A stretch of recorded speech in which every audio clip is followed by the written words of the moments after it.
بند کر دی گئی، مساجد اور امام بارگاہوں کی چار دیواری میں ہونے والی مجالس عزا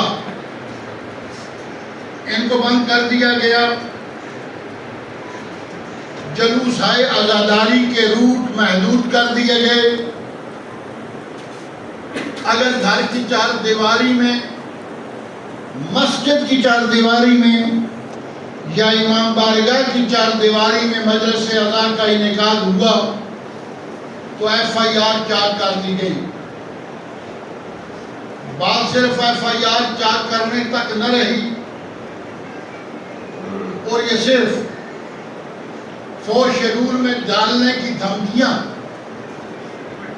اور نظر بندی کی دھمکیاں نہیں دی گئیں، بلکہ مجلس عزا کروانے کے بدلے میں مومنین کو فور شیڈول میں ڈال دیا گیا۔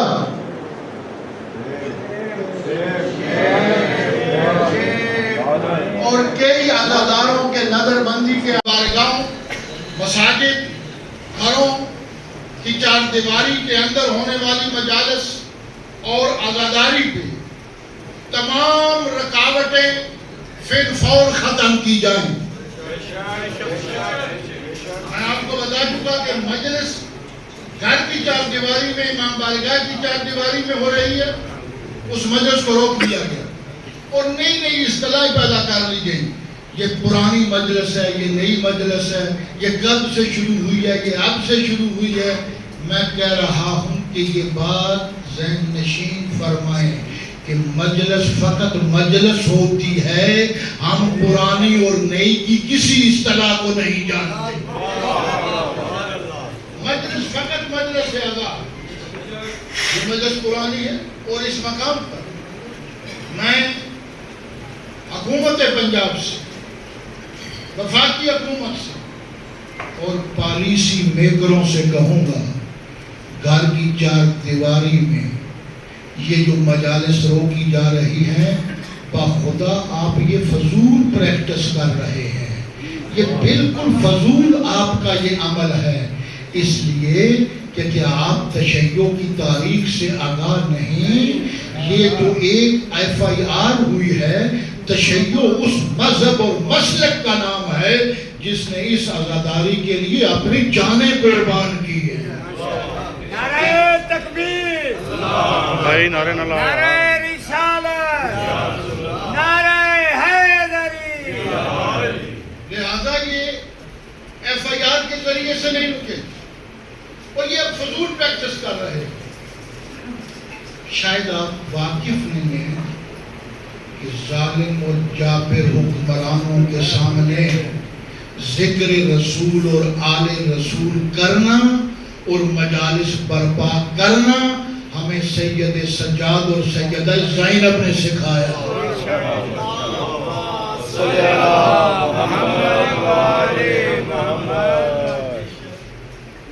لہذا یہ فضول پریکٹس چھوڑیں، یہ بندشیں کے قدغنیں ختم کریں۔ ان بندشوں اور قدغنوں سے نہ عزاداری رکی ہے نہ رکے گی۔ دوسرا مطالبہ، بانیان مجالس اور عزاداروں پر ناجائز، خلاف قانون اور خلاف آئین ہونے والی ایف آئی آرز کو فی الفور خارج کیا جائے۔ آپ حامی ہیں اس کے یا نہیں؟ اب اگر میں اس تفصیل میں جاؤں گا تو بہت زیادہ وقت ہو جائے گا۔ میں ایف آئی آرز نہیں لایا آپ کے سامنے، میں ایف آئی آرز کا نمونہ لایا ہوں فقط۔ باخدا میں نے ان ایف آئی آرز کو مختلف جو ہے وہ طبقات میں تقسیم کیا۔ یہ آپ دیکھ سکتے ہیں کہ مجالس عزا پر ہونے والی ایف آئی آر، جلوس عزا پر ہونے والی ایف آئی آر، مذہب خیز ایف آئی آر، سبیلوں پر ہونے والی ایف آئی آر، یہ کتنی ہیں یہ؟ اگر میں ان کی تعداد شمار کروں تو نہیں کر سکوں گا۔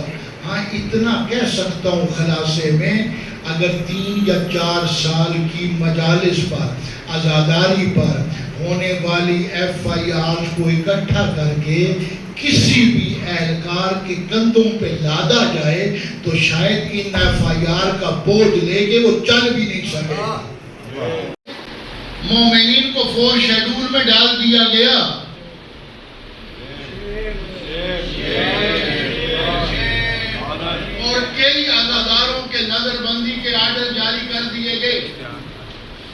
فوج شیڈول میں ڈالا گیا، نظر بندی کے آرڈر جاری کیے گئے، ایف آئی آر کی ایک بھرمار ہے۔ میں آگے چل کے آپ کو ایف آئی آر کا کچھ نمونہ عرض کروں گا۔ بات اس سے آگے بڑھ گئی، کاش فقط ایف آئی آر ہوتی، کاش فقط مومنین کو فوج شیڈول میں ڈالا جاتا، کاش فقط نظر بندی کے آرڈر کیے جاتے، لیکن بات اس سے بہت آگے بڑھی۔ دوران مجلس انتظامی اداروں کے اہلکاروں نے مجلس کے اندر گھس کر ممبر کے تقدس کو پامال کیا،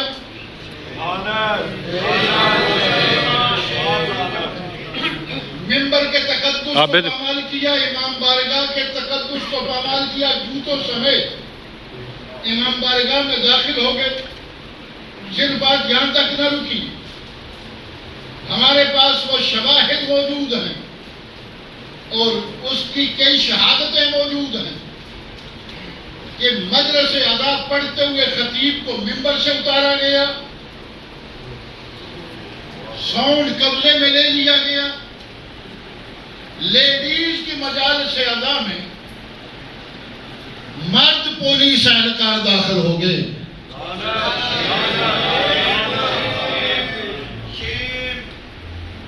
اور یہ میں کوئی گھر کی کونے میں بیٹھ کے بات نہیں کر رہا، لاہور کے پریس کلب میں بیٹھا بات کر رہا ہوں پوری ذمہ داری کے ساتھ کہ ممبر سے خطیب کو اتار دیا گیا۔ میں اس مقام پہ روک کے ایک جملہ کہہ دوں اور اپنے عزاداروں کو، اپنے مومنین کو بھی یہ پیغام دوں کہ قائد ملت جعفریہ پاکستان اکثر یہ فرمایا کرتے ہیں وہ مومن علم نہ لگائے جو علم کی حفاظت نہیں کر سکتا۔